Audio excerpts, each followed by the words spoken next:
Is LSU the doorkeeper to Clemson's return to dominance? When I lay this out for you in just a second, you're going to go from, wow, he's really reaching for some material during the offseason, to, holy crap, I didn't realize that. And I want to publicly acknowledge this was not my idea. I'll get to that in a second. I'm glad you're here. You're hanging out with me. Only real college football fans are paying attention to channels like mine right now. You know how I know that? Because you're here.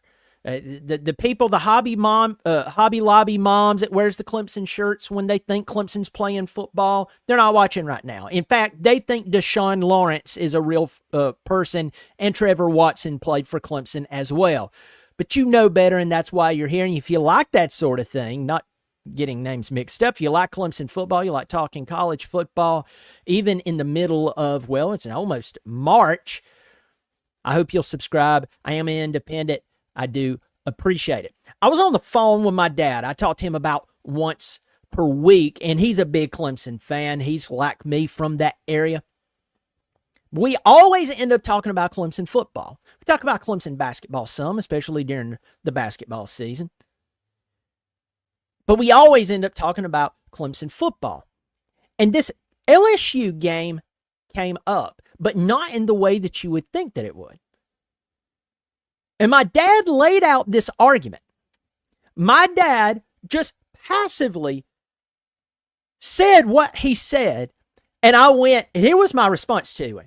I went, I can't do that. Let me rephrase that. You know I will do that, but you know I'm going to catch crap for that one, which doesn't really bother me. But then my dad, in his wisdom, his years beyond me,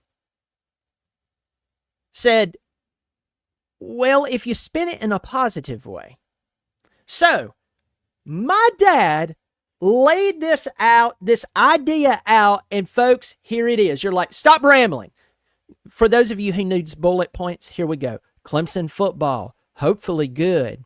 We will cheer for Clemson. End of video. All right, and for the rest of you,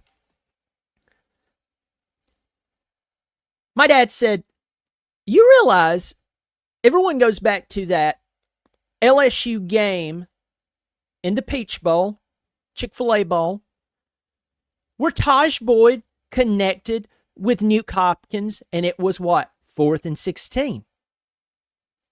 And a lot of people truly believes that that night against that LSU team, by the way, who had Odell Beckham Jr. on it and a bunch of other talent, believes that was the true beginning of the unbelievable run that Clemson started going on. Now, I know the next year, Clemson actually won the Orange Bowl against Ohio State. It was the first time that Clemson had won the Orange Bowl since the national championship in 81. Remember, the year before this LSU Peach Bowl, Chick-fil-A Bowl game, Clemson got embarrassed by West Virginia. You remember that? I do. I wish we all could forget it. But a lot of people believes that that connection from Taj Boyd to Nuke Hopkins on 4th and 16 showed us Clemson fans that we were breaking through the improbability of Clemson becoming really, really good. And after that, we know what happened. As I said, the next year, they went and played against Ohio State in the Orange Bowl and won. The next year, they ended up in the Russell Athletic Bowl, but they were 10-3, 6-2 in the conference. They won that game. After that, in 2015, they started the playoff run. And need I say more about that? But here's the part where some of you are going to be like, oh no, he's getting negative. We knew it. Nope, it's going to get good here in a second. But it is the truth that most true Clemson fans, they believe that game against LSU that night in 4th and 16, that conversion, was Clemson getting over the hump, so to speak, and moving forward. But here's the part where I told my dad, oh Oh, I'll really be stirring up a hornet's nest if I bring this up. My dad said, interestingly enough, ever since Clemson lost to LSU in the national championship game, things haven't been normal since. And I went, oh! Now you know where I get it from. And I went, Dad, that's the part. Everybody's going to wet their drawers over. You ain't a real fan. You hate Dabo. That's a stupid take. Why are you doing Ed Orgeron's voice? I don't know. But you know some of you already getting all wiggly in your seat. Some of you are going to tell me that you're unsubscribing for me. If I could hit the button unsubscribe, I'd do it for you. But it's the truth. My old man is right. By the way, that was his nickname, the old man. That is his nickname. We call him the old man. My dad's rather young, so he's not like ancient. We were calling him the old man. He was in his late 30s. Back in the day. But my dad said, he said, think about the importance of LSU. 4th and 16. Everybody thinks about that. But nobody wants to talk about how after that butt whipping that night, something happened. And the rebuttal is, well, Clemson ended up in the college football playoff the very next year and got their butt handed to them by Ohio State. And listen to me, all my Brent Venables fans out there, like myself, love Brent Venables. Venables got his tail handed to him by Ohio State, and it wasn't really Justin Fields. It was, if I'm remembering his name properly, Trey Sermon, the running back, rushed for what, 230, 240 on Clemson that night? It was awful. First time Ohio State ever beat Clemson. Ever. Going all the way back to Woody Hayes punching Charlie Bowman.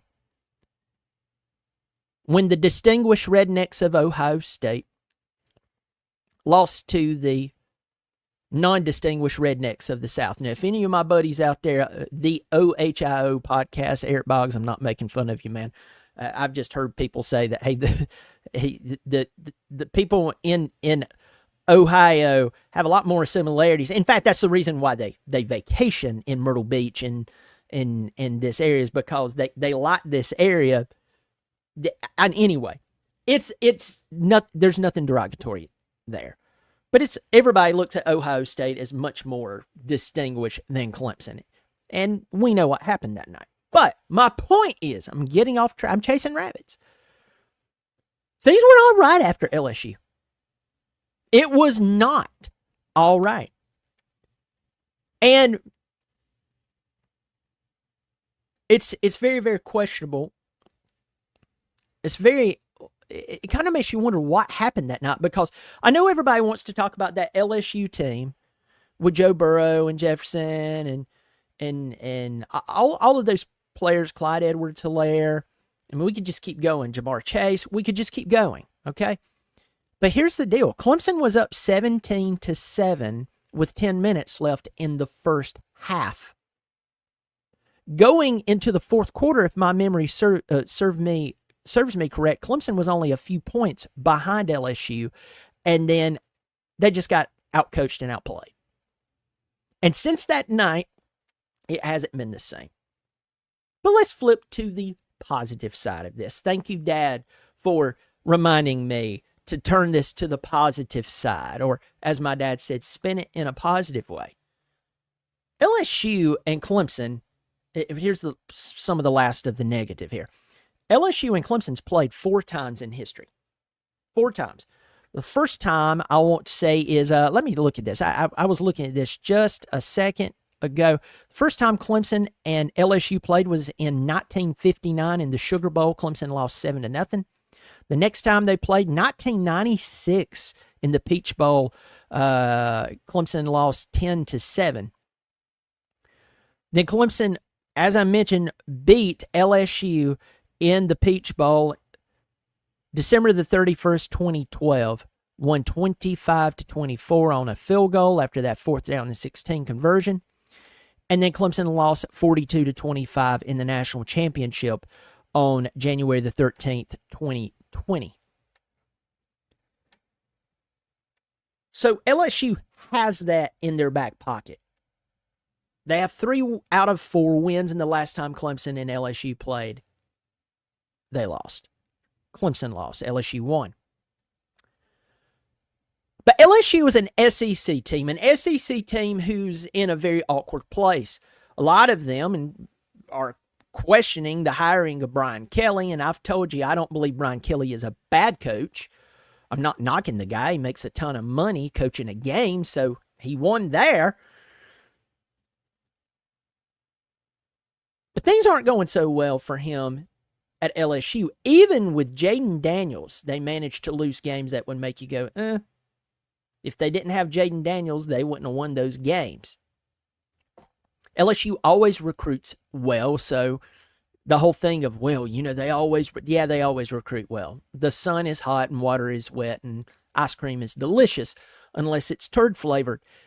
This means nothing when it comes to playing LSU. What do you mean? You're like, what do you mean by that? What I mean is that is a commonality with LSU. You know you're going to play against talented football players when you're going head-to-head with LSU. So,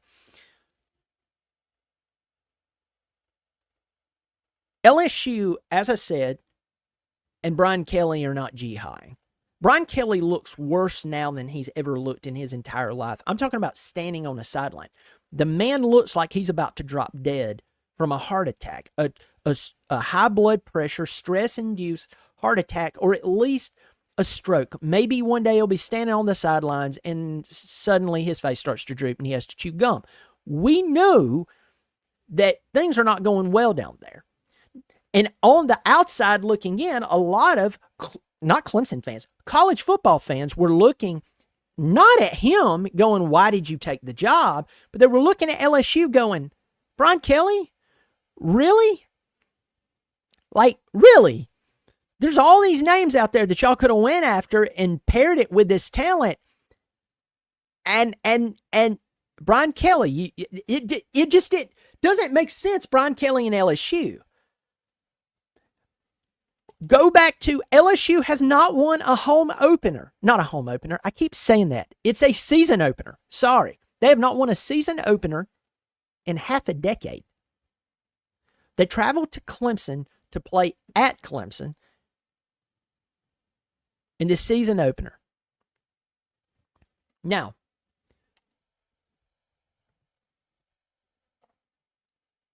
how could Clemson return to dominance without beating an LSU team?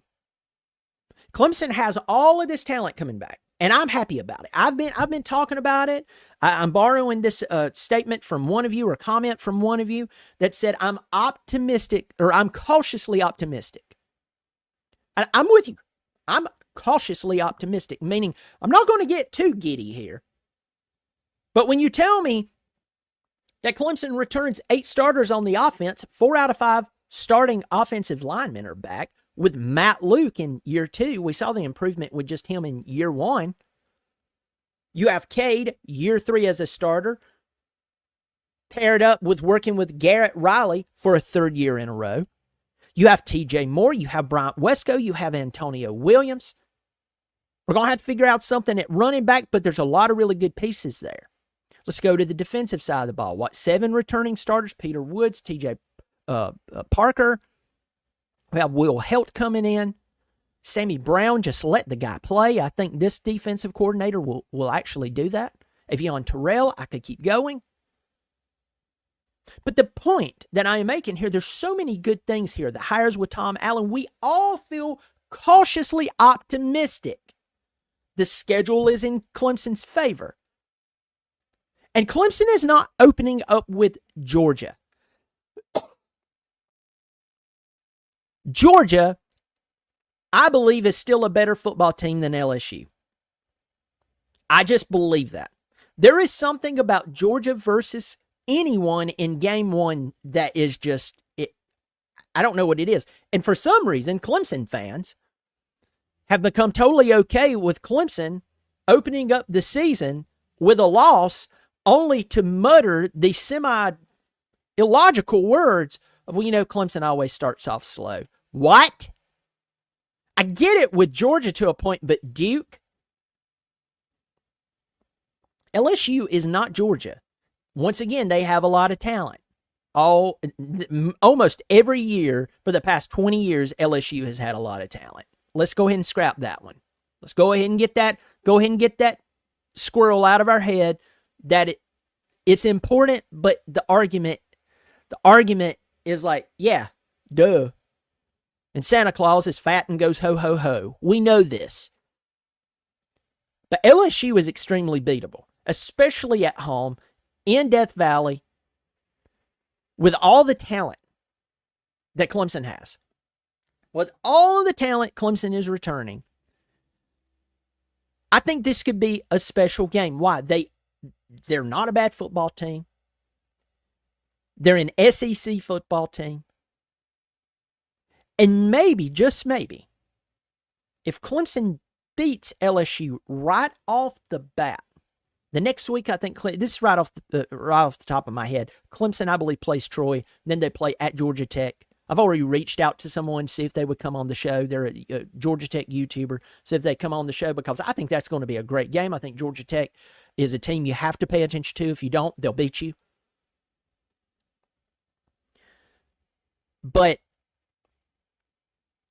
my question is, if Clemson beats LSU, you have to keep your eyes on, as of right now, Tech, Louisville, and South Carolina. Tech, Louisville, and South Carolina. But LSU is like the biggest name on Clemson's schedule right now. Like the most obvious duh in the world. So it'd be interesting to see if Clemson goes in and beats LSU, which 24/7 Sports says, excuse me, my throat's getting dry here. They're leaning towards Clemson loses this game.